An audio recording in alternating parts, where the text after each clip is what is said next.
খান কি ছেলে শ্বশুর, তোকেও দেখে নেবো আমি, তুই যখন আমাদের বাড়ি যাবি। কাঁচা কঞ্চি করে মেরে যখন জাঙ্গিয়া খুলে পুঙ্গা লাল করে দেবো তখন বুঝবি আমি তোর কি জামাই।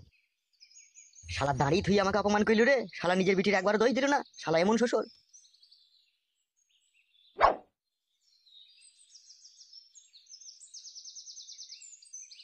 বালের এই সবজিগুলো এত ভারী, মনে হচ্ছে হাতটা আমার খসিয়ে পড়ে যাবে। না ভাই, গাছতলায় একটু রেস্ট নেবো, তারপর আবার যাবো।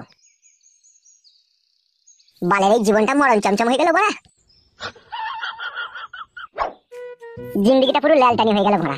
শালা আমার মতো বোকাচোদাকে বাচ্চারে দুটো বউ ছেড়ে দি, এই ছুরির ফোলা পাকানে চুমু খেতে হবে। আর যত দোষ আমারই, আমি বুঝতে পারছি বেলা। নাইলে ও মাগি আবার বলে তুমি আমাকে খেতে দিতে পারছো না, না দিতে পারলে আমি পালাবো। আব্বা গো, কি অন্যায় করেছি, এই অন্যায় সাজা আমি বিশাল পাবো, যা বুঝতে পারছি আমি। ছি, আর সহ্য হচ্ছে না জানে। কেউ কোথায় নাই, চারিদিকে রোড ফাঁকা, মধ্যখানে আমি একা।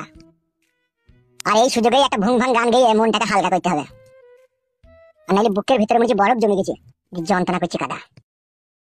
গান গেয়ে মনটাকে হালকা করতে হবে। তারপর কি গান গাবো কিছু তো বুঝতে পারছি না, একটু মনে করে দেখে দেখে পেয়েছি। ও মা গো মা, আগে জানলে পারে মানুষ হতাম না, মানুষ হয়ে দুনিয়াতে এসে মানুষের মাঝে গেলাম ফেসে, চাপা কিছুই মিটলো না।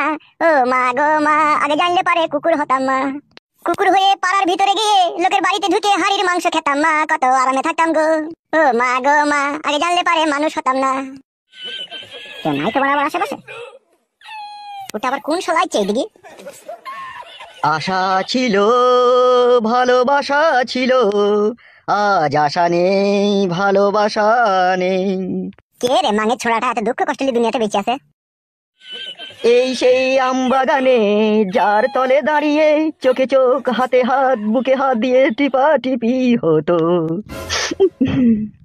ফিরে চলে যায় যে সময় হয় একবার, কাছে যাওয়া হয় না তারা। ফটকে, তুই এখানে? তুই এখানে কি করছিস বে? এখানে বেড়াইতে এইছি মামার বাড়িতে। আর এমএলএ সাহেবের বউ কোথা? আমি কি জানি তাও কোথা?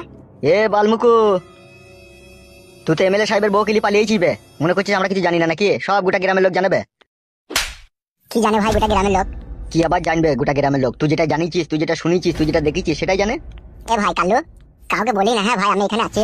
আমার বাল কিনতেছে বলার লেগে, এমএলএ সাহেব গুদমানি ভাই তো আমারই শত্রু বে। না না মিচ্ছি করে। হ্যাঁ বে হ্যাঁ, তুই তো গ্রামে ছিলি না, তুই আর কি জানবি বল। কি করেছিল ভাই এমএলএ সাহেব তোর সাথে? সে অনেক কথা তোকে শুনতে হয় না।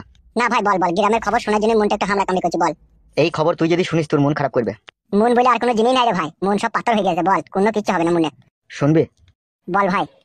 তবে শোন, তোর বউ ঝুমাকে এমএলএ সাহেব আমার সাথে রেপ কেসে ফাঁসিয়ে দিয়েছিল। কি বলছিস এসব তুই? যা বলছি ঠিকই বলছি। তারপরে? আমাকে গোডাউনের ড্রাম সরাইতে পাঠিয়েছিল, আর সেই সময়তে তোর বউকে ওখানে ডেকে নিয়েছিল। আমি তোর বউয়ের গায়ে হাত না দিয়ে আমাকে জোর করে রেপ কেসে ফাঁসিয়ে দিই, আমার বাপের কাছ থেকে 50 লাখ টাকা লিয়েছে এমএলএ সাহেব। তাই নাকি?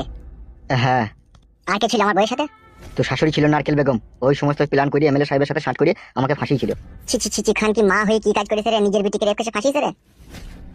শুধু তার নিজের বিটিকেই ফাঁসায়নি, তোর শাশুড়ি নারকেল বেগম রোজ রাত্রিরে দুবার তিনবার করে এমএলএ সাহেবের বিছানায় গিয়ে শুয়ে পড়ে। কি বলছিস মানে এসব তুই? যা বলছি ঠিকই বলছি। শুধু তাই নয়, তোর বাবাকে এমএলএ সাহেব তার গোডাউনে বন্দি করে রেখেছে। বাড়া তাহলে এখন কি হবে রে বাড়া? কি আবার হবে, তুইও এমএলএর বউকে উল্টি পাল্টি করে প্যাট করে দে। তা তো করছি রে বাড়া, কিন্তু বাবাকে যে গোডাউনে ভরে রেখেছে তো আমার মনটা খারাপ হলো। বলি কোনো চাপ নাই, কদিন ভরে রাখবে ঠিকই ছেড়ে দেবে। যত নষ্ট গুড়ের খাজা হচ্ছে আমার শাশুড়ি খানকি নারকেল বেগম, ওই জাঙ্গিয়া ভাতারি আন্ডালি উনি এমএলএ ভাতারি এমএলএ বাড়ালি উনি, ওর জন্য আজকে সবকিছু হচ্ছে। ওর পাকা নামে নাইটিক অ্যাসিড মারবো, বালপুরি দেবো দিয়ে। ধর বালচুদা।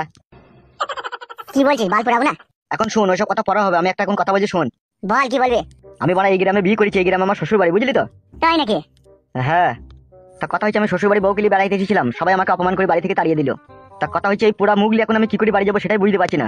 এ বালমুকু, তোমার ছোটবেলাকার বন্ধু, তুই বাড়ি গিয়ে কি করবি? তোমার বাড়িতে থাকবি চো। সত্যি করে বলছিস ভাই ফটকে? সত্যি সত্যি একদম তিন সত্যি, চো আমার সাথে চো, বাড়ি থেকে সব কথা হবে চো। ঠিক আছে চ তাইলে।